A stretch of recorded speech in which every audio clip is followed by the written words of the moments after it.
mai videóban egy olyan helyet nézzünk meg, ami nem csak a tanulóknak, hanem sajnos gyakran még a gyakorlott járművezetőknek is fejtörést okoz. Ez a jelzőlámpás csomópont a Szegfű utca és a Géza utca kereszteződésében található, a Nyír pláza irányából a városközpont felé haladva. Ahogy ez látható, a problémát az okozza, hogy két egymással ellentétes jelzés jelenik meg egyszerre. A legtöbb tanulónak erre az első reakciója a megállás, hiszen a tilos jelzés mellett figyelmen kívül hagyják a szabad jelzést. Ez balesetveszélyes helyzetet teremthet, hiszen egyenesen haladás vagy jobbra kanyarodás esetén a mögötted haladó járművezető nem számít a megállásra. A tilos jelzés itt a balra kanyarodó járművekre vonatkozik, tehát ha egyenesen vagy jobbra szeretnél tovább haladni, akkor ennél a jelzésnél ne állj meg.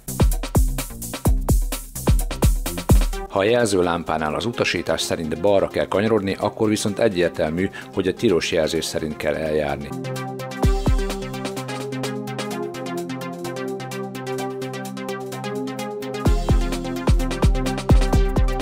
Tipikus hiba, hogy ilyenkor a tanulók nagy többsége az irányjelzőt kikapcsolja. Ha jól belegondolsz, akkor a mögötted lévő ebből azt látja, hogy egyenesen szeretnél haladni, és a szabad jelzés ellenére megállsz. Ez szintén balesetveszélyes lehet.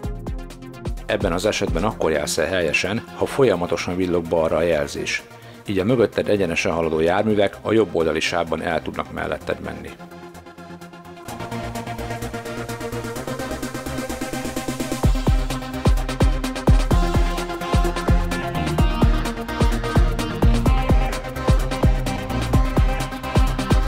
Ha hasznosnak találtad a videót, akkor iratkozz fel a csatornára, ha pedig valamilyen kérdésed van, keresd bátran a leírásban található elérhetőségek valamelyikén.